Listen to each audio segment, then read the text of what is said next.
Magandang araw Pilipinas! Ito ang Pilipinas Weather ngayon at ito ang pinakamainit na balitang panahon ngayong araw ng Wednesday, July 30, 2025. Narito ang ating mga headlines na balita. Matinding buhos ng ulan sa Hilagang Luzon dahil sa lumalakas na habagat.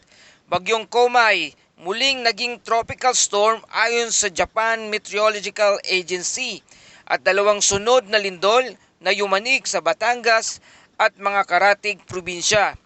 May namumuong low pressure area sa silangan na posibleng makaapekto sa Eastern Visayas at Bicol. At sa susunod na linggo, inaasahan ang panahon ng monsoon break o pahinga mula sa ulan. At bago ang lahat, please like and subscribe to support our channel.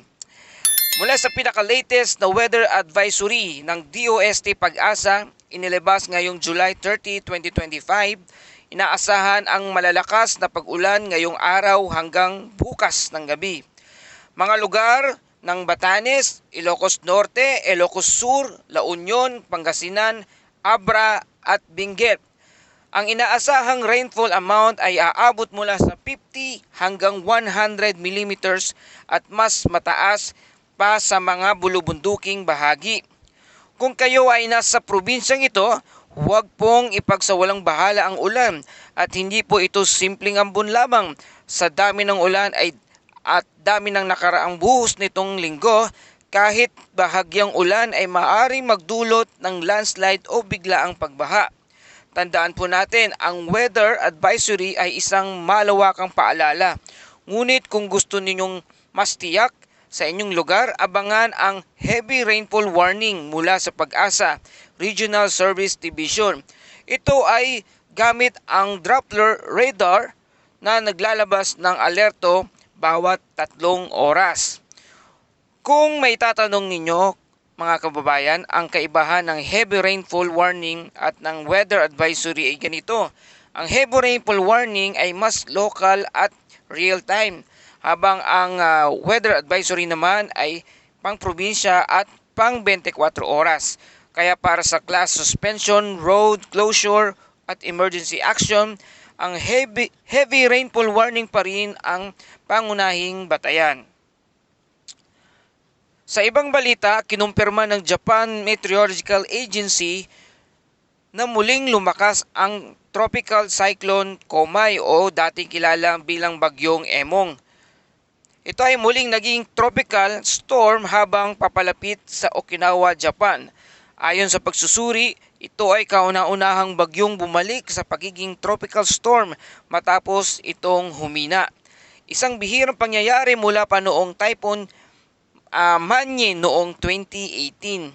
Bagaman wala sa loob ng Philippine Area of Responsibility ang dalawang bagyo, si Komay at Krosa, may epekto pa rin sila sa ating bansa. At bakit? Dahil sa hinahatak nila ang hanging habagat.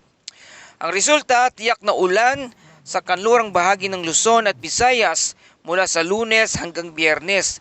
Asahan ang tuloy-tuloy na ulan sa Metro Manila, Zambales, Bataan, Cavite, Occidental Mindoro at Palawan. Ang sitwasyon, ito ay tinatawag na monsoon enhancement o simpleng mas hinahatak ang moisture ng karagatan papasok ng bansa. Hindi man dumaan sa atin ang bagyo, pero nadadama natin ang bagsik ng ulan dala nila, kaya't panatilihing alerto ang bawat isa. Simula ngayong Lunes, biglang lumakas ang hanging habagat dulot ng dalawang bagyong nasa labas ng PAR. Ayon sa eksperto, magtatagal ang epekto ng enhanced habagat hanggang Huwebes o Biyernes. Kaya tuloy-tuloy ang ulan, lalo na sa kanlurang bahagi ng Luzon at ilang bahagi ng Visayas. Delikado pa rin sa mababang lugar, mga creek at estero at bulubuduking komunidad. Kung dati basa lang ang kalsada, ngayon ay baha na. Kung dati ulan ang iniinda at ngayon na may posibleng landslide na. Huwag magpabaya, bawasan ang paglalakbay at manatiling ligtas sa tahanan. Base sa long range forecast, may namumuong low pressure area sa silangang bahagi ng bansa at posibleng between August to 5 to 7 ngayong taon.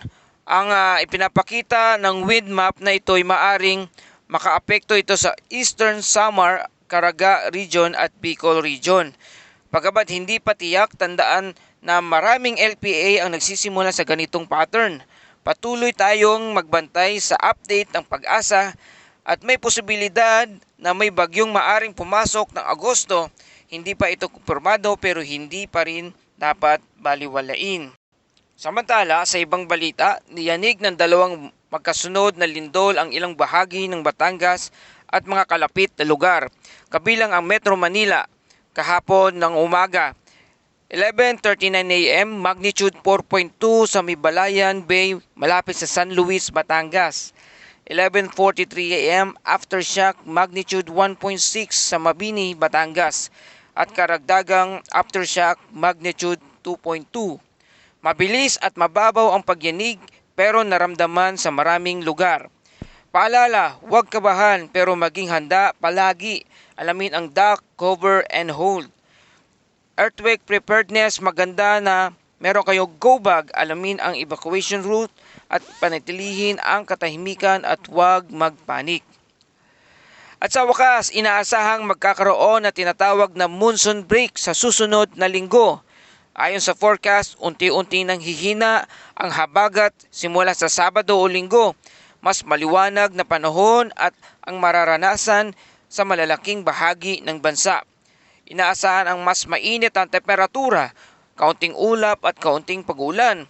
Magandang panahon para sa biyahe o sa paglabas. Pero kahit maaraw, paalala po, protektahan ang balat at katawan sa heat index at maaring tumaas lalo sa tanghali. Umiwas sa heat stroke, uminom ng maraming tubig. At yan po ang kabuuang ulat ng panahon para sa araw na ito mula sa pagbuhos ng habagat, epekto ng bagyo sa labas ng PAR, lindol sa Batangas hanggang sa pag-asa na mas maaraw na linggo. Ang Pilipinas ay nanatili sa gitna ng pabago-bagong panahon. Kaya't huwag tayong maging kampante. Ika nga, ang kaligtasan ay hindi nadadala sa swerte, kundi sa kahandaan.